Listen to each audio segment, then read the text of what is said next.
Assalamualaikum warahmatullahi wabarakatuh. Kami dari kelompok 9 dengan mata kuliah studi fikih akan mempresentasikan tentang fikih muamalah, yaitu tentang jual beli dan hutang piutang. Dengan anggota kelompok yang pertama yaitu Hanida Aulia Nurfiani, yang kedua yaitu Anjani Anjarwati, dan yang ketiga yaitu Kotrunada Mutiara Ahmadi. Materi pertama yaitu tentang pengertian muamalah. Pengertian muamalah dalam arti luas yaitu aturan-aturan atau hukum Allah Subhanahu wa Ta'ala untuk mengatur manusia dalam kaitannya dengan urusan duniawi dalam sosial. Sedangkan pengertian muamalah dalam arti sempit adalah aturan-aturan Allah Subhanahu wa Ta'ala yang wajib ditaati, yang mengatur hubungan manusia dengan manusia dalam kaitannya dengan cara memperoleh dan mengembangkan harta benda. Sedangkan pengertian fikih muamalah adalah ilmu tentang hukum-hukum syara yang mengatur hubungan antara manusia dengan manusia lain yang sasarannya adalah harta atau mal. Selanjutnya yaitu pengertian jual beli. Menurut syara, jual beli adalah pertukaran harta atas dasar suka sama suka. Secara bahasa, jual beli disebut juga al-bai, yang berarti pertukaran sesuatu dengan sesuatu. Jual beli adalah suatu perjanjian tukar-menukar benda atau barang yang mempunyai nilai secara sukarela di antara kedua belah pihak, di mana pihak yang satu menerima benda-benda dan pihak yang lain menerima sesuai dengan perjanjian atau ketentuan yang telah dibenarkan secara syara dan disepakati. Sesuai dengan ketetapan hukum, maksudnya ialah memenuhi persyaratan, rukun-rukun, dan hal-hal yang ada kaitannya dengan jual beli, sehingga bila syarat-syarat dan rukun-rukunnya tidak terpenuhi, berarti tidak sesuai dengan kehendak syara. Dengan demikian, perkataan jual beli menunjukkan adanya perbuatan dalam suatu kegiatan, yaitu pihak penjual dan pembeli. Maka dalam hal ini terjadilah transaksi jual beli yang mendatangkan akibat hukum. Jual beli dalam Islam telah ditentukan baik berdasarkan Al-Quran maupun As-Sunnah. Dasar hukum jual beli yang pertama yaitu terdapat dalam Al-Quran, Quran Surat Al-Baqarah ayat 275 yang berbunyi A'udzu billahi minasyaitonir rajim. Bismillahirrahmanirrahim. Alladzina ya'kuluna riba wa la yaqumuna illa kama yaqumul ladzi yatakhabbathu syaitanu minal mas. Dzalika bi annahum qalu innamal bai'u mithlur riba wa ahallallahu al-bai'a wa harrama riba faman ja'ahu mau'idatum min rabbih fa'ata falahu ma salafu wa amru ilallah wa man ada faulaika ashabun nar hum fiha khalidun, yang artinya orang-orang yang makan atau mengambil riba tidak dapat berdiri melainkan seperti berdirinya orang yang kemasukan syaitan lantaran penyakit gila. Keadaan mereka yang demikian itu adalah disebabkan mereka berkata atau berpendapat sesungguhnya jual beli itu sama dengan riba. Padahal Allah telah menghalalkan jual beli dan mengharamkan riba.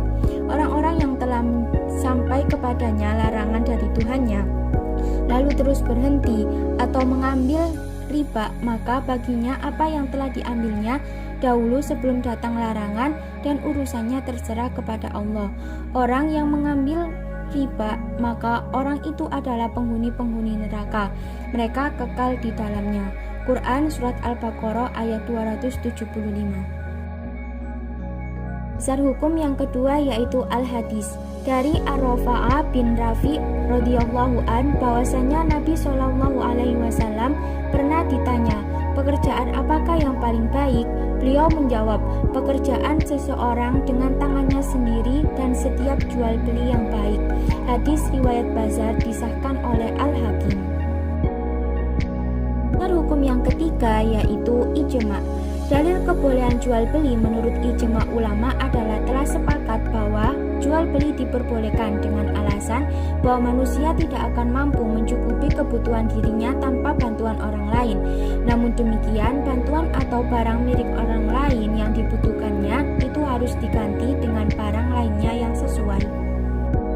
Hukum jual beli bisa menjadi haram, mubah, sunnah, dan wajib atas ketentuan sebagai berikut. Hukum jual beli menjadi wajib pada saat darurat atau terpaksa yang sangat membutuhkan sekali terhadap makanan atau minuman sedangkan ia mampu untuk melakukan jual beli. Yang kedua yaitu hukum jual beli menjadi haram jika menjual belikan sesuatu yang diharamkan oleh syara seperti menjual babi. Yang ketiga yaitu jual beli hukumnya sunnah apabila seseorang bersumpah atau menjual barang yang tidak membahayakan, maka melaksanakannya yang demikian itu adalah sunnah. Dan yang terakhir yaitu jual beli dihukumi makruh apabila transaksi dilakukan pada saat selesai. Selanjutnya yaitu rukun jual beli. Rukun adalah kata mufrad dari kata jamak arkan yang artinya asas atau sendi-sendi atau tiang, yaitu sesuatu yang menentukan sah apabila dilakukan dan tidak sah apabila ditinggalkan. Sesuatu pekerjaan dan sesuatu itu termasuk di dalam pekerjaan itu. Menurut jumhur ulama mengatakan bahwa rukun jual beli ada 4, yaitu yang pertama ada orang yang telah melakukan akad atau akidain atau penjual dan pembeli. Kemudian ada sighot yaitu lafaz ijab qabul. Kemudian ada barang yang dibeli dan ada nilai tukar pengganti barang atau uang. Materi selanjutnya yaitu syarat jual beli. Syarat yaitu asal maknanya janji. Menurut istilah syarat ialah sesuatu yang harus ada dan menentukan sah dan tidaknya suatu pekerjaan agar jual beli dapat dilaksanakan secara sah dan memberi pengaruh yang tepat. Harus direalisasikan beberapa syarat terlebih dahulu. Adapun syarat bagi penjual dan pembeli, yang pertama yaitu berakal. Jual beli hendaklah dilakukan dalam keadaan sadar dan sehat. Jual beli yang dilakukan oleh anak kecil yang belum berakal, orang gila, mabuk, dan pingsan hukumnya tidak sah atau haram. Yang kedua, balik. Balik adalah masa kedewasaan seseorang yang menurut kebanyakan para ulama yaitu apabila seseorang telah mencapai usia 15 tahun atau orang sebelum mencapai umur yang dimaksud, akan tetapi sudah dapat bertanggung jawab secara hukum, yakni anak-anak yang sudah sampai pada usia tertentu yang menjadi jelas baginya segala urusan atau persoalan yang dihadapi. Yang ketiga, tidak pemboros. Maksudnya, kedua belah pihak yang melakukan jual beli tersebut bukanlah manusia yang boros, karena orang yang boros dipandang sebagai orang yang tidak cakap dalam hukum. Bagi orang pemboros, apabila dalam melakukan jual beli, maka jual belinya tidak sah, sebab bagi orang pemboros itu suka menghambur-hamburkan hartanya, sehingga apabila diserahkan harta kepadanya akan menimbulkan kerugian pada dirinya. Yang keempat, atas kemauan sendiri. Artinya, prinsip jual beli adalah suka sama suka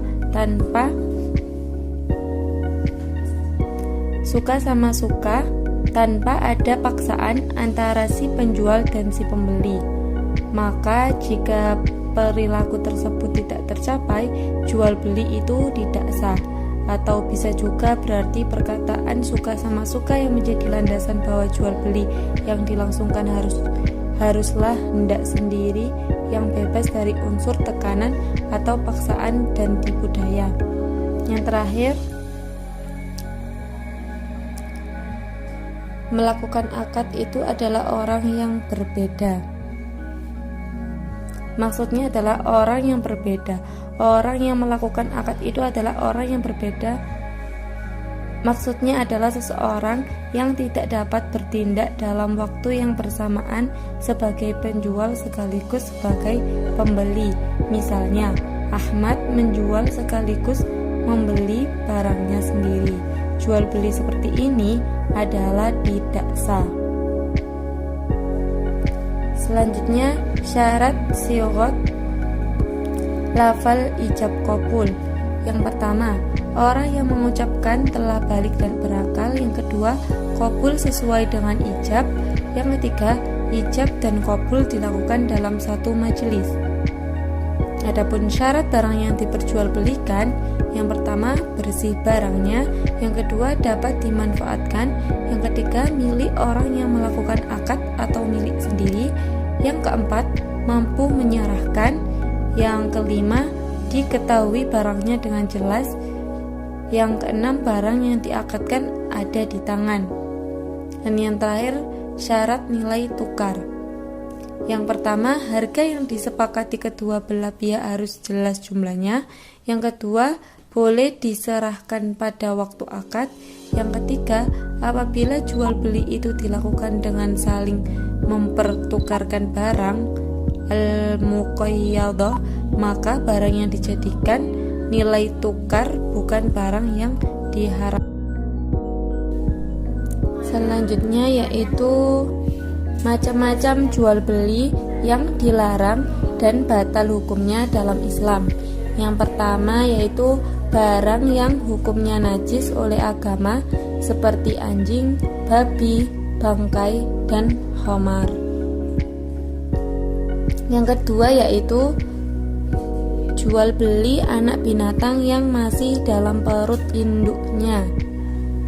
Jual beli seperti ini dilarang karena barangnya belum ada dan tidak nampak. Yang ketiga yaitu jual beli dengan muhaqqalah, yakni jual beli tanaman yang masih di ladang atau di sawah. Hal ini dilarang agama sebab ada persangkaan riba di dalamnya. Yang keempat, jual beli dengan muhadarah, yaitu menjual buah-buahan yang belum pantas untuk dipanen. Hal ini dilarang karena barang tersebut masih samar dan artian mungkin saja buah tersebut jatuh tertiup angin kencang atau yang lainnya sebelum diambil oleh si pembeli. Yang kelima, jual beli dengan muammasah, yaitu jual beli secara sentuh menyentuh. Misalnya, seorang menyentuh sehelai kain dengan tangannya, maka orang yang menyentuh kain tersebut telah membeli kain itu. Hal ini dilarang karena mengandung tipuan dan kemungkinan akan menimbulkan kerugian bagi salah satu pihak. Yang keenam, jual beli dengan munabazah, yaitu jual beli secara lempar-melempar, seperti seorang berkata, "Lemparkan kepadamu apa yang ada padaku."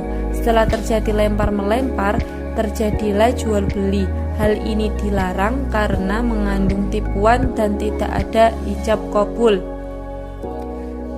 Yang ketujuh yaitu jual beli dengan muzabanah, yaitu menjual buah basah dan buah yang kering, seperti menjual padi kering dengan bayaran padi yang basah yang ukurannya dengan cara kiloan. Hal ini akan membuat rugi salah satu pihak. Yang kedelapan yaitu menentukan dua harga untuk satu barang yang diperjualbelikan. Yang kesembilan yaitu jual beli dengan syarat. Jual beli seperti ini hampir sama dengan jual beli dengan menentukan harga, hanya saja di sini dianggap sebagai syarat, seperti seorang berkata, "Aku jual rumah butut ini kepadamu dengan syarat kamu mau menjual mobilmu padaku." Hal ini dilarang karena dapat menimbulkan kerugian salah satu pihak. Yang terakhir yaitu jual beli gharar. Gharar adalah tipuan, ketidakpastian dan hal-hal lain yang bertujuan untuk merugikan pihak lain, seperti penjualan ikan yang masih di kolam atau menjual kacang tanah yang atasnya kelihatan bagus tetapi di bawahnya jelek. Selanjutnya yaitu pengertian utang piutang.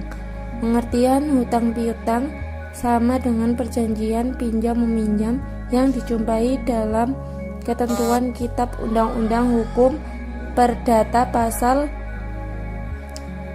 1754 yang berbunyi, pinjam-meminjam adalah suatu perjanjian dengan mana pihak yang satu memberikan kepada pihak yang lain suatu jumlah barang-barang tertentu dan habis karena pemakaian, dengan syarat bahwa yang belakangan ini akan mengembalikan sejumlah yang sama dari macam keadaan yang sama pula. Berdasarkan definisi di atas, dapat diambil kesimpulan bahwa piutang adalah memberikan sesuatu kepada seseorang dengan pengembalian yang sama, sedangkan hutang adalah menerima sesuatu, uang atau barang dari seseorang dengan perjanjian dia akan membayar atau mengembalikan hutang tersebut dalam jumlah yang sama. Selain itu, akad dari hutang piutang adalah akad yang bercorak ta'awun, pertolongan kepada pihak lain untuk memenuhi kebutuhannya.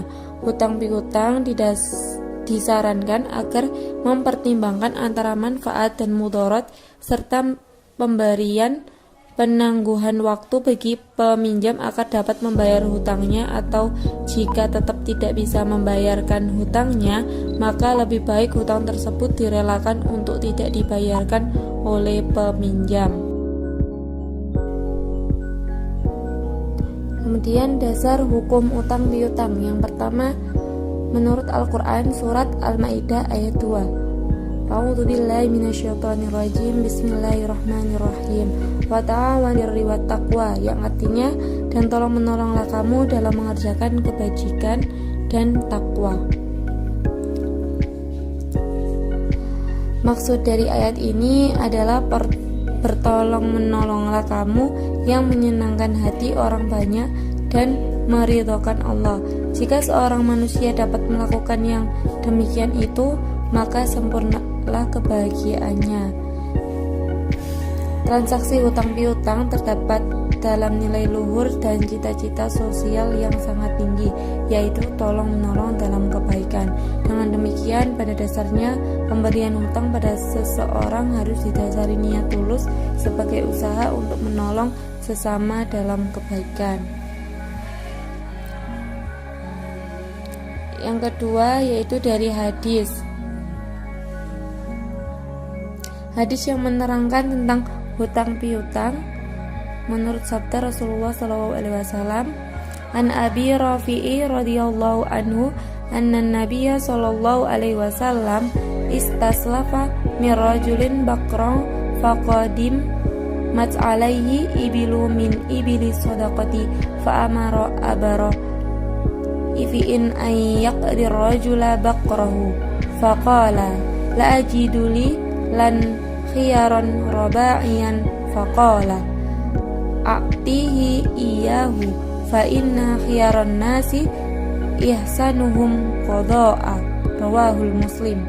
Yang artinya dari Abu Rafi radhiyallahu an bahwasanya Nabi SAW pernah meminjam seekor unta muda dari seseorang. Ternyata beliau menerima seekor unta untuk zakat. Kemudian Nabi SAW menyuruh Abu Rafi'i berkata, aku tidak menemukan kecuali yang baik dan pilihan yang sudah berumur 4 tahun.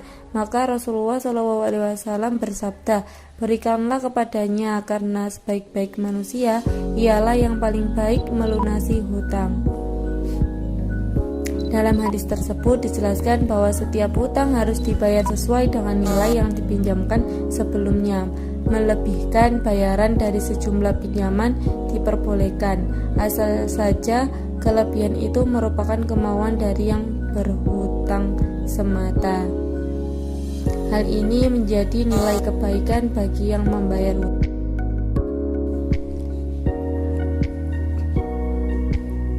Dasar hukum hutang piutang yang terakhir yaitu ijma. Para ulama sepakat dan tidak ada pertentangan mengenai kebolehan hutang piutang. Kesepakatan ini didasarkan pada tabiat manusia yang tidak bisa hidup tanpa pertolongan dan bantuan saudaranya. Oleh karena itu, hutang piutang sudah menjadi satu bagian dari kehidupan di dunia ini. Islam adalah agama yang sangat memperhatikan segenap kebutuhan umatnya. Meskipun demikian, hutang piutang juga mengikuti hukum taklifi yang terkadang dihukumi boleh, makruh, wajib, dan terkadang haram. Hukum dari pemberian hutang yang awalnya hanya diperbolehkan yang bisa menjadi suatu hal yang diwajibkan jika diberikan kepada orang yang sangat membutuhkan.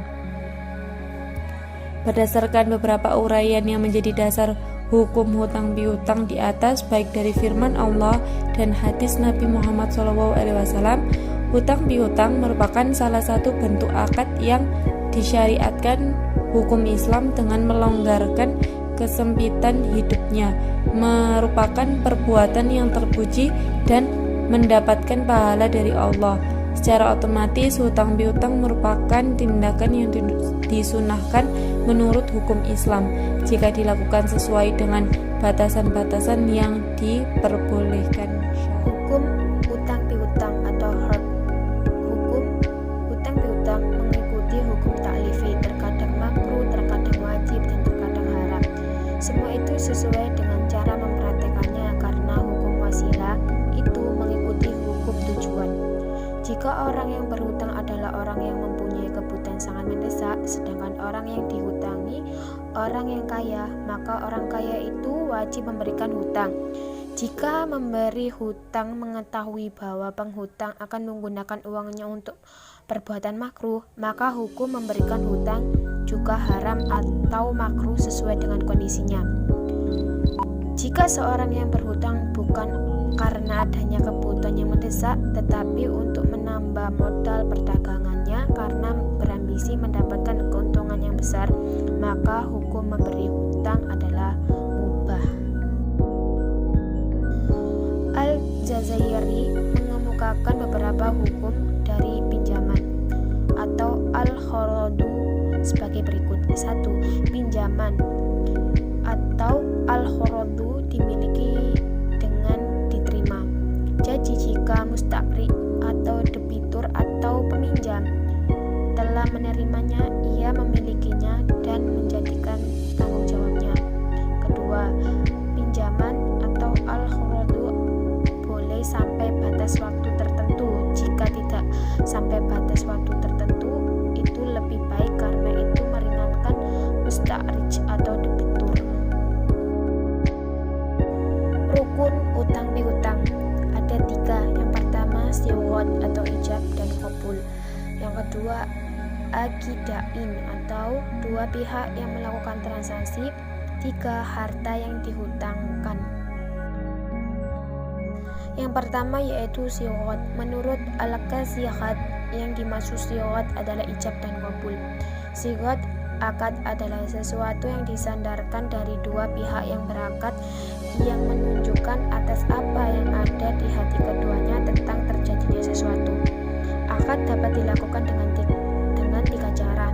Yang pertama, akad dengan lafal atau ucapan. Kedua, akad dengan perbuatan. Ketiga, akad dengan tulisan. Yang kedua yaitu akidain. Menurut kitab Al-Fatawa Al-Hindiyah, yang dimaksud akidain adalah dua pihak yang melakukan transaksi, adalah pemberi hutang dan penghutang. Keduanya mempunyai beberapa syarat berikut. Yang pertama, syarat-syarat sebagai pemberi hutang.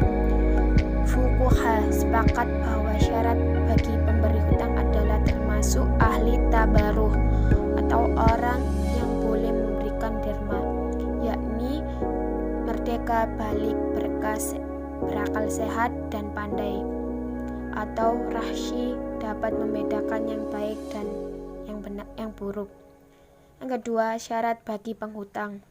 Pertama, Syafi'iyah masyarakatkan penghutang termasuk termasuk kategori orang yang mempunyai ahliya, ilmu, amalan, kelayakan melakukan transaksi, bukan ahliya at-tabaruh, melayankan memberi derma. Yang ketiga, Hanabilah, masyarakatkan penghutang mampu menanggung karena hutang tidak ada kecuali dalam tanggungan. Yang ketiga, harta yang dihutangi. Yang pertama, diketahui syarat ini tidak dipertentangkan oleh fuqaha karena dengan penghutang dapat memberi hutangnya dengan harta semisal. Syarat ketiga ini mencakup dua hal, yakni diketahui kadarnya, diketahui sifatnya. Yang kedua, demikian ini agar mudah membayarnya. Jika hutang piutang tidak mempunyai syarat ketiga ini maka tidak syah. Syarat hutang piutang. Ada 3 syarat hutang piutang. Yang pertama, besarnya pinjaman atau al-khorodu harus diketahui dengan takaran atau timbangan atau jumlahnya. B. Sifat pinjaman atau al-khorodu dan usianya harus diketahui jika dalam bentuk hewan.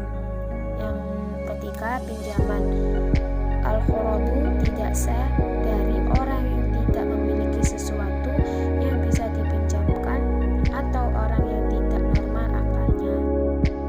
Sekian dari kelompok kami, kurang lebihnya kami mohon maaf. Wassalamualaikum warahmatullahi wabarakatuh.